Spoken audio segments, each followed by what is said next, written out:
I evo nas na kraju decembra. Danas je 28. decembar i za 3 dana ispratit ćemo staru i dočekati novu godinu. Dakle, na pragu smo između 2016. i 2017. godine. I u ovo neko predpraznično vreme, decembar, je barem meni oduvek bio mesec kada ne samo se pripremamo za praznike, već i šaljemo čestitke i pozdrave da naredna godina bude dobra, puna uspeha, napretka.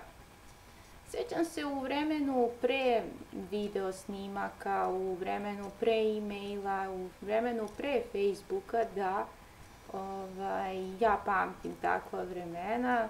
To samo govori o tome kako godine prolaze i vjerovatno ove mlađe generacije od 2000. pa na ovamo, koje su već i poprilično stasale, gledale bi u mene kao nekome iz prošlog veka, ali da, i ja jesam iz prošlog veka. I u to neko vreme, dakle, pre ekspanzije interneta, iako je internet postojao, ali nije bila tolika ekspanzija, ja sve do pred kraj, odnosno pred početak novog milenijuma nisam imala ni mobilni telefon. Da, zamislite to vreme bez mobilnog telefona ili kada je mobilni telefon bio dragocen.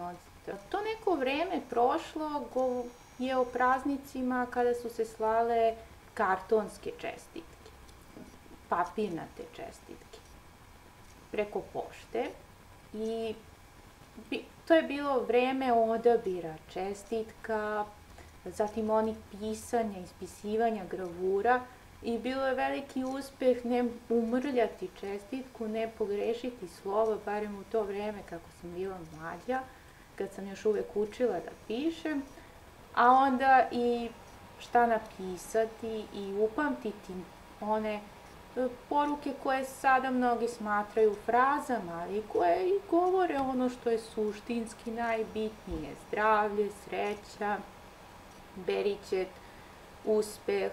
I nakon slanja čestitki onda je usleđivalo i primanje i iščekivanja da deda donese, pošto mi je deda poštar.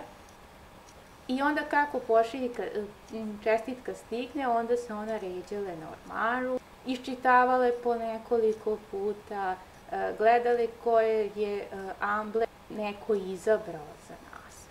I ako smo nekom propustili da pošaljemo za novu godinu, a oni su nama poslali, onda bi obično, ja barem, čestitke slala i za srpsku, odnosno popularno nazivanu srpsku novu godinu, a zapravo to je nova godina po julijanskom kalendaru, koja se dočekuje tamo sredinom januara.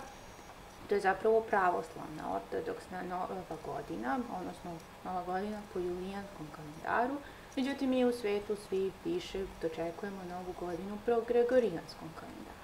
Ovo je prvi put da novogodišnju čestitku, odnosno poruku, šaljem preko video snimka i želim da pozdravim sve svoje prijatelje na srpskom prvo. Dakle, želim vam dobru novu 2017. godinu. I wish all the best for all my international friends too. I na kraju uputila bi pozdrav i na vlaškom: Sva fije bun annual nov. Provedite lepo novogodišnje.